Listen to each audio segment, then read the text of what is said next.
Hi guys, welcome back to my channel. Hey guys, it's me. Sorry I'm gonna interrupt the video for one quick second. While I am, just check out how cute my face looks, right? Anyways, this video quality throughout the whole entire video is really bad, just like this. I don't know what's going on with my camera. It's been acting up the past couple of weeks, so I'm so sorry, but this is how the whole video is gonna be, and I apologize. Okay, back to the video. Today we're going to be talking about a bunch of different ways on how we can stay productive and be in control of how much time we're spending on our phones. So for me lately, I've been super bad about getting distracted and just like using my phone way more than I usually like to. I just kind of compiled a list of a bunch of things I've been using ideas like this since high school, really, to like separate myself from the phone and the interwebs and social media.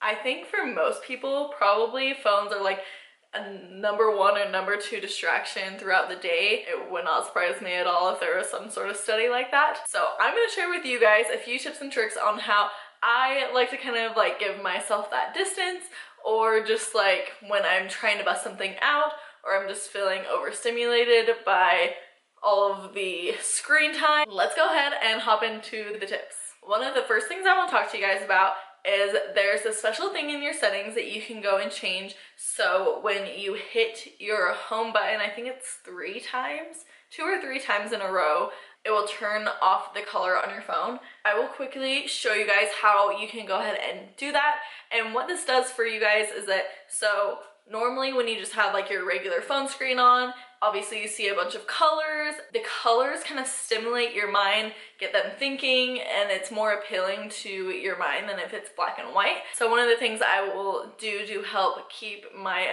mind off of my phone, and if I do accidentally go to pick up my phone and I see that everything's black and white, then that's just kind of like a signal to my brain, okay, I turned this to black and white, so I wasn't gonna get on my phone. Should I really be getting on my phone? Like, it kind of makes me go through a few questions to see like, is it really appropriate for me to be on my phone right now? Is this the best idea? Having that visual reminder will kind of make you think and question yourself. Did I turn my phone on to black and white so I could finish that essay that's due tomorrow? And it's super simple because you can turn it on and turn it off very quickly when you are finished with that essay or whatever you are trying to not be on your phone during.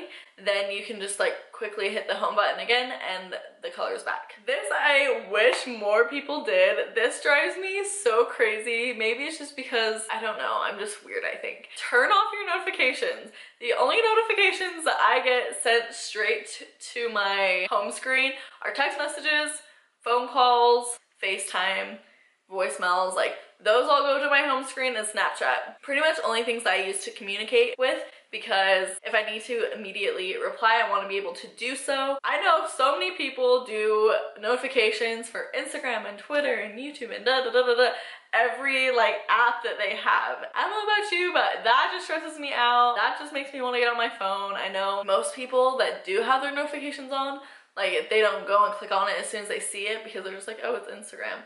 But like to me, like I just want to open my app and see things when I open my app, and otherwise I don't want to like see notifications or anything because that drives me nuts. I think the less notifications that you receive, the easier it is to stay off your phone, because like if you pick up your phone and there's no notifications, there's nothing really like luring you in to try and go look at something. This next tip I think lots of people probably use already, but it's just like using the do not disturb or turning off noises and vibrations and everything like that. I think people use this like when they go to the movies or to a wedding or something like that. Getting more into the habit of doing that can be really helpful for people too. The only noise that I have on my phone is when someone FaceTime or calls me. I get notifications when people text me, but I don't get any noise notification, if that makes sense. It just comes up on my screen. There's no vibration, there's no nothing associated with it. It just pops up on my screen. If you have your phone not in your pocket or like not in front of your face, and you really don't know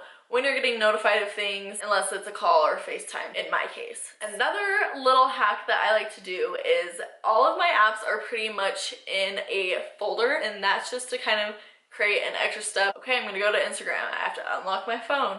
I have to find the folder that it's in, and then I have to find the app. It just creates like more steps. If you get into the habit of going into like you know where everything is really quickly, so it's not like making you go through that process of like thinking like, do I really want to look at this app? And just switch around where you keep things. Muscle memory is gonna get really good at getting to things really fast, even if it's inconvenient for it. So if you switch around where your apps are, or put them in folders, or just change it up every so often, then it will kind of like reinstall that like thought process and that questioning process. And then I also want to mention that there are several apps that do kind of promote you not being on your phone. I know there's this one app where like you're growing a tree and you can put like that you don't want to be on your phone for like say like an hour, and then if you go into a certain app, or if you got on your phone at all or something, then it like slowly starts to kill your tree. So it's like a negative reinforcement for going onto your phone. There's a bunch of different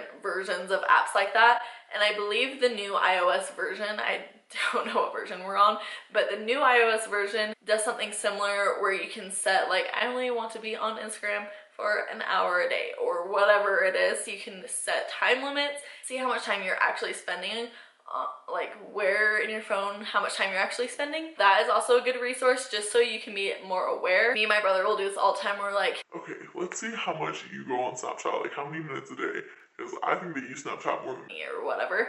And then we'll go and look to see like how much time we're spending on Snapchat, and we're like, damn, like we both use this a lot. Maybe we should chill a little bit. And then the last thing is that 1 or 2. It's kind of like a combined one, I don't know. It doesn't have anything to do with like the actual phone, like what you can do on it, but it kind of has to do more with like your mindset, or where like your phone physically is. Pretty much just make a game out of it for yourself. If you don't want to be on your phone between 11 p.m. and 11 a.m., then go ahead and set some boundaries for yourself, make some rules for yourself, and your ego kind of pulls against you. So if it's like 11:02, oh shoot, I'm not supposed to be on my phone, like god damn it. Your ego kind of pushes you to keep to those boundaries. A good tug and pull kind of a situation. Just kind of come up with little rules or games for yourself to kind of like trick your mind into going against your phone, I guess, in a way. And something that works really well for me, this probably is the best tip for me personally that I have that works best for me, literally distance yourself from your phone. If that's putting it in another room, if that's leaving it at home for a night, whatever that looks like, just out of sight, out of mind. It works so well for me with my phone. If I have it on me, if I'm not distracted with something else, like my ADHD kind of kicks in, I'm like, okay, what's going on? Okay, what's going on? If I just kind of like throw it over there and don't look at it, then it's not tempting for me at all. I get to have my own space over here and get to enjoy whatever I'm doing, and zero distractions. I think that it's super, super nice to do that. Okay guys, those are all of my tips on what I like to do and things that I think could help you potentially stay more off of your phone to be a little bit more productive. I hope you guys enjoyed this video, or having a great October. It's October. Thank you so much for watching today's video, and I hope to catch you all in the next one.